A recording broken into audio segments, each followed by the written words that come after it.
பிரசன்ன முறையில் பல வகை பிரசன்ன முறைகள் இருக்கு.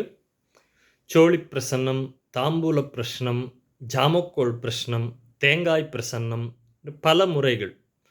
அக்ஷய லக்ன பத்ததியில எண்கள் மூலியமாக நீங்கள் குடுக்கக்கூடிய ஒரு எண், அந்த எண்ணை வைத்து உங்களுக்கு பலன்களை கூற முடியும்.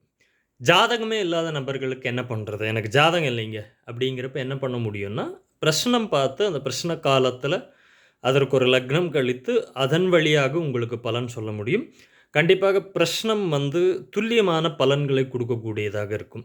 ஸோ, இன்றைய நேரலையில பிரஷ்ன முறையில பலன்கள் சொல்லப் போறாங்க. பிரஷ்னம் அப்டின்னா கேள்வி அப்படின்னு அர்த்தம். பிரஷ்னம்னாவே கேள்வி அப்படிங்கிற அர்த்தத்தை குடுக்கக்கூடியதாக இருக்கும். அதனால சரியான கேள்வியை கேட்கும் பொழுது, அந்த கேள்விக்குண்டான சரியான விடையை, சரியான பலனை பார்க்கலாம். இதில தோஷங்களை பார்க்கலாம். ஏன், எதனால எனக்கு தடை ஏற்பட்டிருக்குங்கிற விஷயங்களை எல்லாம் இந்த பிரஷ்ன முறையில பார்க்க முடியும்.